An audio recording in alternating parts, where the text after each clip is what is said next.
Welcome to Ink and Washtober. Ink and Washtober. Isn't that funny? We came up with that name just recently, and this is the very first, I think, Ink and Washtober ever. So if you want to enter this challenge with us and you want to participate, I'm going to be giving away some really fun gifts like ink pens and beautiful handmade watercolors. So if you do the challenges that I put out for you, be sure to hashtag the Jack's Art Challenge and reference Ink and Washtober. We can even create our own hashtag, I guess, because it doesn't even exist. Anyway, so when I was over on the group page, I did a comparison of like 5 pens today, and surprisingly, the pen that I carry in my store at Jack's Watercolor, the dual purpose ink pen, was the most, like, the best performer, and I was so shocked. I actually didn't even know that that was going to happen. So for today, I'm going to be using that, and I am going to paint a very, very cool, rough flower, little botanical.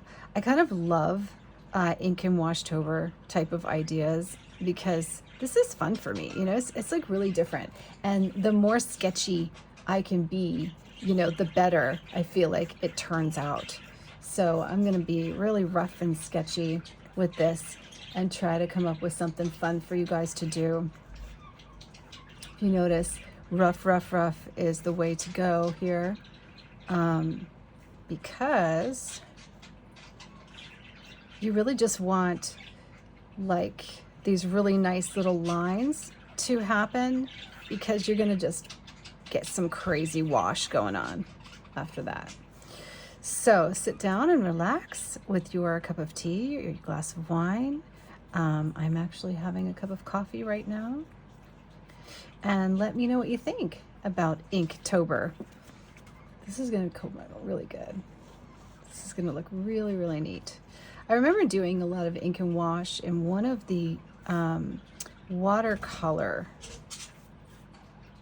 classes that I have online, and I think it is the first one, the journaling class for beginners. I'm pretty sure it was. So when I do ink and wash, as long as I have a great pen, I'm not really that concerned with doing a lot of different line weights. You can take it up to the next level and do that, but mostly I'm just about getting the form and the shape on there and having something kind of cool to look at, you know? So I'm just drawing out something with some little curls and little edges that will resemble a flower and give us a little bit of dimension on it. And I'm adding a few little, you know, little style lines here, because it's kind of neat to be able to have that, you know, that ability to add just little edges and pieces to direct the eye into what you want it to see.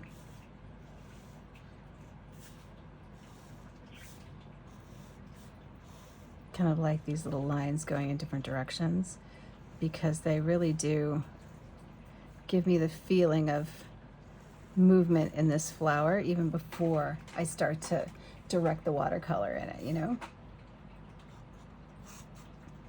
Just do really over-exaggerated rough leaves. So over in the live streaming group, if you haven't joined yet, I encourage you to do it, because we are doing like a daily live stream or tip video, and I have to tell you, I am really excited about the way it's been rolling out, because I've managed to just come up with so many things just by painting every day. Because when I paint every day, I definitely will hit like so many ideas for you, and be able to just kind of like in the moment give you those directional cues that I think a lot of you guys struggle with. So that's been really, really fun. I don't know if I'm gonna have one up here. I don't know, I kind of feel like I want one up here. So let's just give it some rough anything.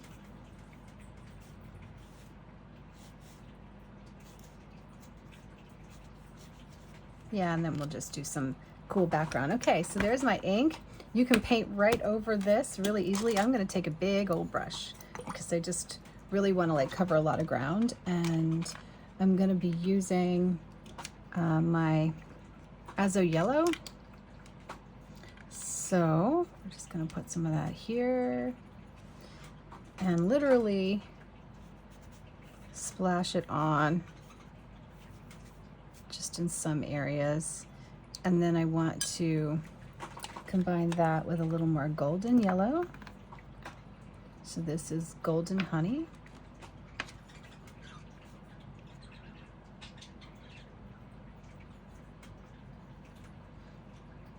It's got a very Quinn gold kind of feel to it. And I'm thinking in terms of putting this deeper yellow in the folds very loosely, just kind of tapping it where I've put some of those darker areas.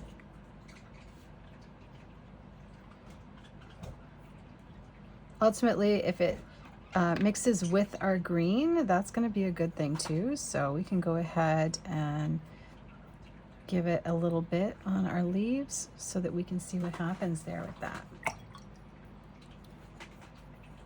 Really pretty. Going back, I'm going to mix a little more of the yellow in between and just splash it on there. I want to leave a lot of white though, you know, just something very, very simple. I think here I'm going to go for the cobalt turquoise. This is that cobalt turquoise from my store. This comes in honeypots and it is just such a gorgeous color. We're just going to tap that right on and let it bleed into some of our yellow. But my paint, I'm keeping my thing tilted. This is just sketchbook paper, and so that it runs that way, because I don't want it to run into the flower. I would dry it if it did. So I'm letting it kind of go that way. And if I needed to, I would actually go up and I would do this, but I don't need to because that's not what's happening. Then I've got my palette over here filled with a bunch of my watercolors, and I'm just gonna start just kind of grabbing some greens and just mixing into what I have on my palette as well. And I want a bunch of different shades of greens because I want it to be really interesting looking and really rough looking. So you see how I'm kind of mixing it up, and then going back in, I can actually give it some of that just rough flavor. And that's going to really nicely shape out my flower in some areas. So like if this was kind of more shaded, right, then we can add just a bit more here, and even grab an additional green. And then here I've got nice green mixed with a little olive green would be cool. Just making it nice and wet so that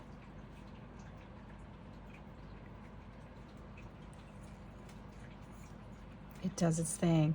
And then maybe as we go a little higher up, we can mix in some lemon yellow to give it a little more splash of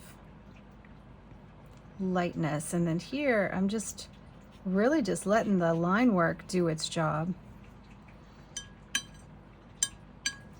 Then underneath, I'm trying to think of what I would do. I think let's add a little bit of blue in here.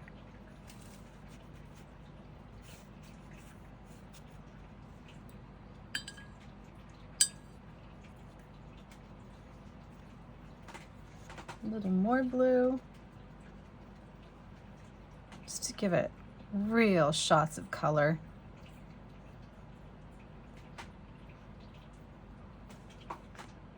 And I'm just filling the page with color, and I just having a ball. I actually like the way that blue's looking, so I'm going to bring it right up to my flower here, just as a gentle accent that kind of melts right into that. And then, just for texture, let's semi-dry it just a bit. So I'm just going to take a little kitchen towel. I love the way it's looking. And I'm just going to partially dry some of these edges just so that they can peel back some of those beautiful layers that are in those colors. We can add a little bit of salt to the blue areas. It's kind of fun because they're still wet. See what that does. We'll check on that later.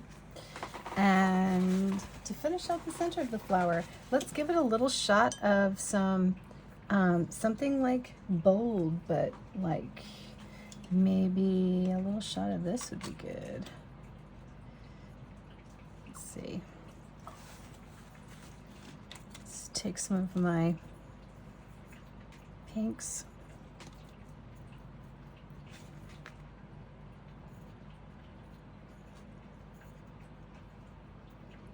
Mix in a little bit of my yellow, contaminate it.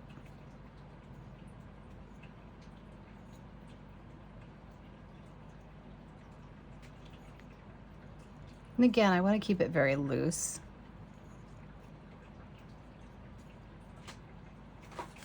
Pretty. Just kind of thinking about where I can really put some of the shots of color if the light is going this way, you know what I mean? Like where would we see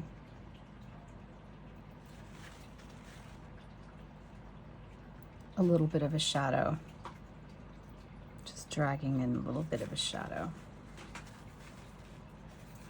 Very cool. And then I think to finish this off, I'll just dive into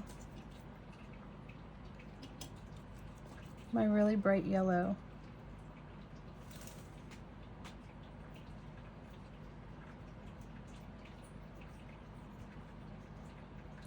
And just kind of give it a little punch here and there. Now, after that layer dries, we can always add more, of course. I'm craving more right now, so I'm just going to take a little deeper red, like a pinky red, and I'm just going to feed it right into the center with my petal brush. I love this brush for so many reasons. Just a little splash of color there. And follow the style lines out with that petal brush.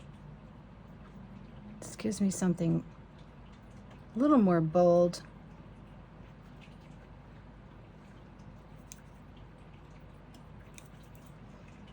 Mix it in with that orange. Ooh, so pretty. Peel back just a little bit here and there. Because it's just a quick, you know, it's just a quickie. There we go. I'm really loving this. I think this is so, so pretty. So beautiful. Then of course, as it dries, you can always go back in and, you know, and do a little bit more like I've just done here, just adding a little more energy into that area.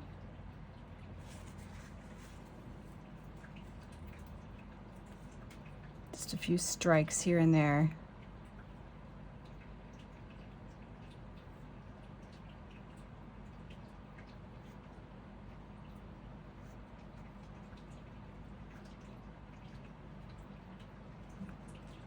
Gorgeous. I'm just having so much fun with this color right now because it's just so pretty. Lovely. And look at what that salt is doing. Isn't that great? All right, I'm gonna leave it there. That's really great. Just something quick, something fun. I was able to paint and mix colors together and have a really good time. All these colors are available in honeypots and also pans over on my website at Jack's Watercolor if you wanna go check it out, as well as these nifty pens. Guys, I hope you take the challenge and do something really cool, just a loose, sketchy flower, something really, really big, and get really bold with your colors and just kind of like layer things and mix on paper. I would love to see what you come up with. Have a great day and happy painting. Be good to yourself, be kind, and know that it's a process. Everything you paint is a wonderful, wonderful journey, no matter what. I'll talk to you later.